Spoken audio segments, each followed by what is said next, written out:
33년 만에 처음으로 내린 대폭풍설로 인한 눈사태로 인하여 동부전선 3군단 이하의 벙커가 무너져 사망자 103명을 비롯한 120여 명의 중경상자를 낸 참사가 발생하였다.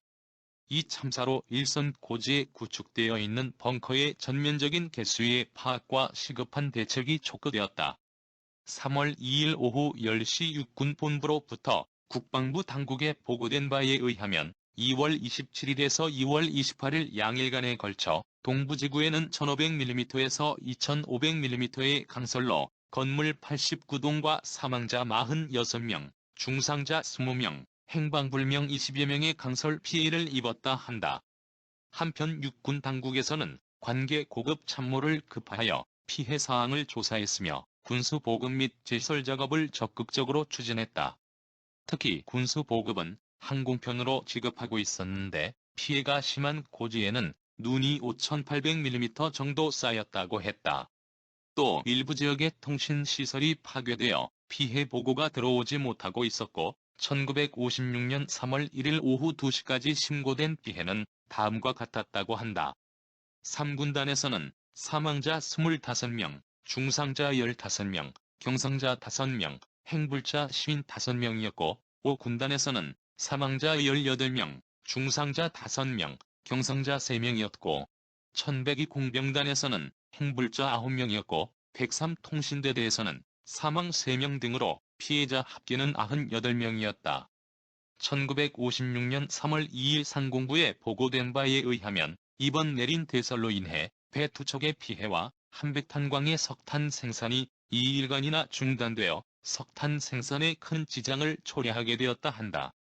그리고 대규모적인 송전선이 절단되어 각 광선은 2일간이나 채굴을 못하고 있었다 한다.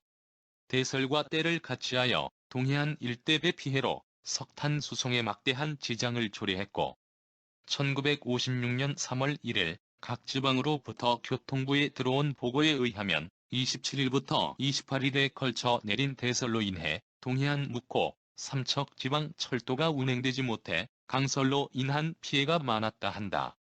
1956년 2월 27일부터 내리기 시작한 폭설은 계속되었고 3월 3일까지 일시개였으나 계속적으로 중동부 전선의 전 산악지대를 눈보라 속에 파묻히게 되었다.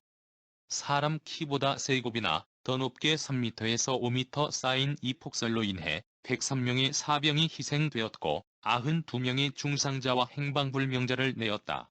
백암산 산갈피 속에 마련되었던 3사단과 5사단의 수많은 벙커들은 몰아치는 회오리 바람으로 더욱 깊게 눈 속에 파묻히고 눈사태가 여기저기서 일어났다.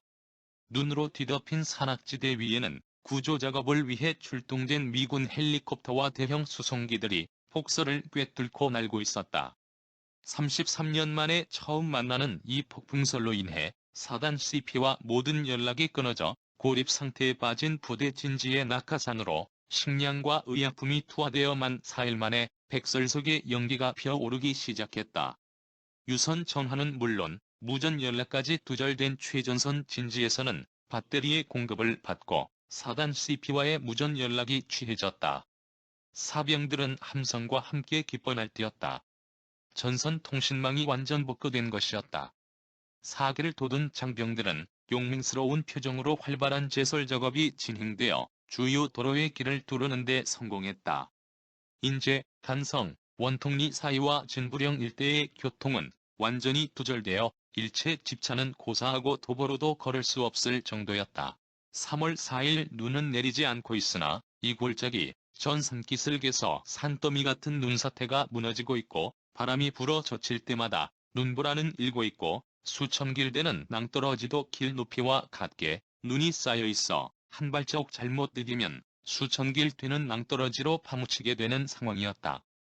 3월 2일 하루 동안에 헬리콥터로 구출한 인원은 12명에 불과했었다. 3월 3일에는 여러 대의 헬리콥터가 구조 작업은 전개하고 있는데 사망자 시체에는 손이 미치지 못하고 있으며 부상 입은 장병을 구출에만 우선 힘을 기울이고 있는 형편이었다. 이미 발생한 부상자는 제6의과병원에 수용 치료했고 의료 물자는 계속 보급되었다. 육군본부의 3월 3일 발표에 의하면 동해안 일대의 강설 피해에 대하여 육본 당국에서는 3일 오전 8시 인명피해는 사망자와 중상자를 포함하여 138명이라고 발표했다. 3군단에 설치된 강설대책본부에서 6번에 보고된 바에 의하면 이들 부상자들은 제6의과병원에 수용하고 치료에 만전을 기하고 있는 바, 전선 피해 지구에 소요되는 의료약품도 이미 공중투하 중에 있으며 6본 당국에서는 계속해서 군의관과 간호원을 현지에 급파하는 한편 미국 등 군사령부와 연락하여 제설 작업에 필요한 제반기구 일체를 대형 수송기로 3일 현지에 수송 완료했다고 했고, 공병부대가 총동원되어 제설 작업을 진행 중이라고 했다. 그리고 희생자는 3사단에서는 사망자 34명, 행불자 12명, 부상자 22명, 건물 파괴 68동에 5사단에서는 사망 62명, 행불자 17명, 부상 21명, 건물 파괴 20동, 6사단에서는 사망 3명, 행불자 7명, 부상자 4명, 합계 사망 99명, 행불자 36명, 부상자 47명, 건물 파괴 88동으로 발표했다.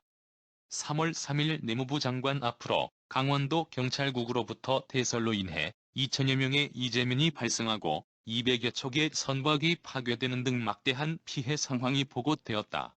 강원도에서는 3월 2일까지 3,000mm의 눈이 내렸다. 강원도 경찰국은 3월 6일 선박 파손이 1,135척의 이재민이 3천여 명의 일반인 사망 10명, 부상자 18명, 실종자 10명, 민가 파손 290동, 민가 침수 168동의 피해가 발생했으며 한편 도계와 장성 탄광은 폭설로 인하여 전주가 쓰러져 정전 상태로 채탄 작업과 송탄 작업이 4일 동안 중지되었고 동해안 일대의 전주 205개가 쓰러져 1862곳의 고압전선, 저압전선, 그리고 전화선 등이 절단되었다. 3월 17일 제3군단에서 폭설로 인해 순직한 장병들의 장례식이 거행되었다. 이때 폭설로 인해 피해를 당한 희생자의 영령에 조의를 표하며 이렇게 열악한 가운데 나라를 지키다 순직한 영령에게 애도를 표합니다. 시청하여 주셔서 감사합니다. 구독은 사랑입니다. 마음에 드셨다면 구독을 꼭 눌러주세요. 행복한 하루 되세요.